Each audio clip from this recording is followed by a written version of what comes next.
And when I see those young brothers and sisters in the Not Effing Around Coalition who are strapped down there, march to Stone Mountain, and people say, oh, they shouldn't do that. The Second Amendment either applies to everybody or it doesn't.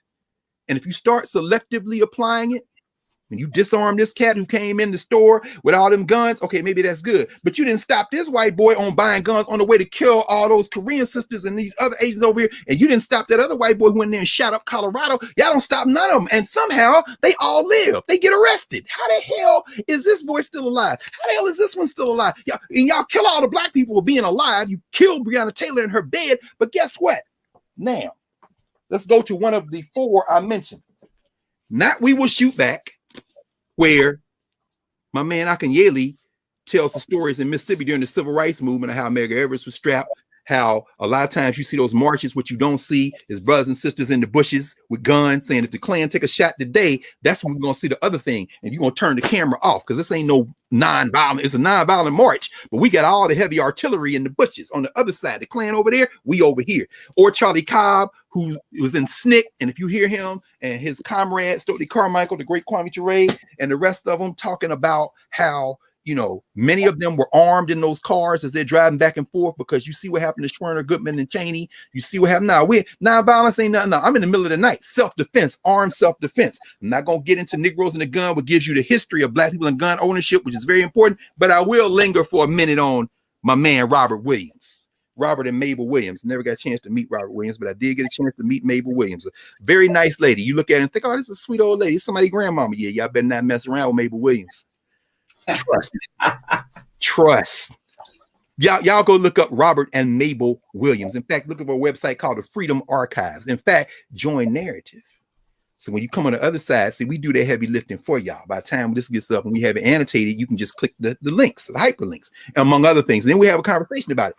This Robert Williams was he was the former president of the Union County branch of the NAACP in Monroe, North Carolina. A veteran. He went to West Virginia State College for Negroes and Johnson C. Smith. Shout out Charlotte, Johnson C. Smith. Very interesting brother. He was declared a fugitive from trumped up kidnap charges after a racial disturbance in Monroe in 1961. Why? He was demonstrating for civil rights, and eventually he and his wife, they went to Cuba. They had to get the hell out of the country. They had him on the FBI's most wanted list. In fact, they started printing a newsletter called The Crusader. There's the cover from 1962, April. They're publishing it in Cuba. There's the cartoon. Here's Cuba. Here's Castro. Stop. No racists allowed here. Oh, y'all can't come to Cuba and get the Williams. They have fled. Timothy Tyson wrote a book called Radio Free Dixie on Robert and May, and because they had a broadcast called Radio Free Dixie. They broadcasting from Cuba. They in Algeria. They go meet with Mao in China.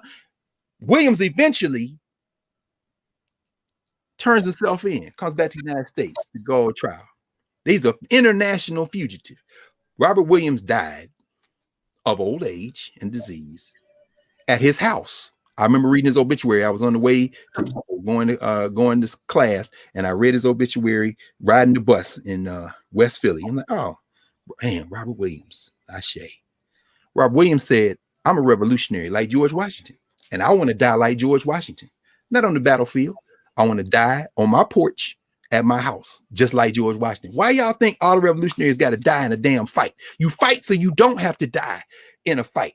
And so Negroes with Guns tells the story of how when the Monroe, Louisiana cat said they were going to get guns and arm and form rifle clubs, and yeah, NRA shit, we black, we can join too. Sounding like Ida B. Wells. By the way, here's his wanted poster.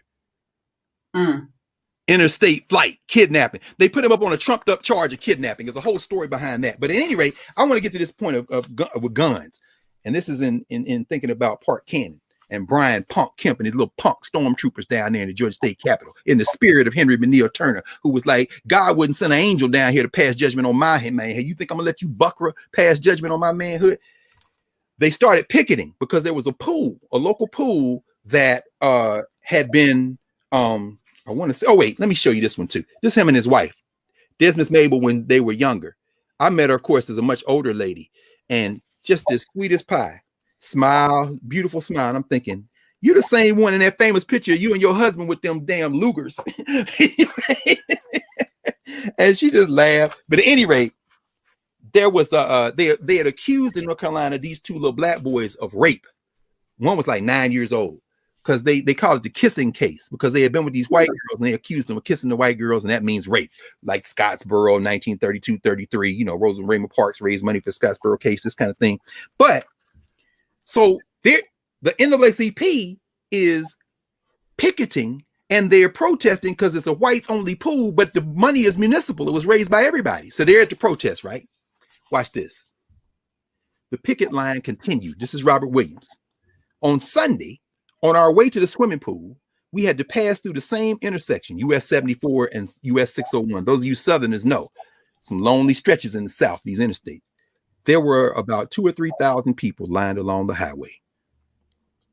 2 or 3 policemen were standing at the intersection directing traffic, and there were 2 policemen who had been following us from my home because they are already on the list. I want y'all to think about this now when you start talking about activists and who's not an activist and who's willing to put their life on the line.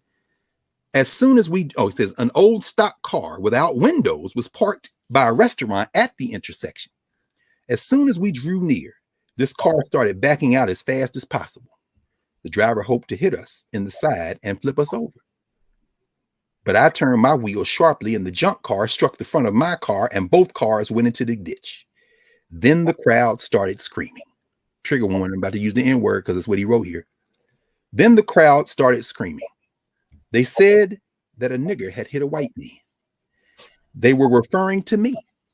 They were screaming, kill the niggers, kill the niggers, pour gasoline on the niggers, burn the niggers. We were still sitting in the car. The man who was driving the stock car got out of the car with a baseball bat and started walking toward us, and he was saying, nigger, what'd you hit me for? I didn't say anything to him. We just sat there looking at him. He came up close to our car within an arm's length with the baseball bat, but I still hadn't said anything, and we still didn't move in the car. What they didn't know was that we were armed. Under North Carolina state law, it is legal to carry firearms in your automobile as long as there are firearms that are not concealed. No firearms are concealed. Second Amendment. I had 2 pistols and a rifle in the car. When this fellow started to draw back his baseball bat, I put an Army 45 up in the window of the car and pointed it right into his face. And I didn't say a word. He looked at the pistol and he didn't say anything. He started backing away from the car. Somebody in the crowd fired a pistol.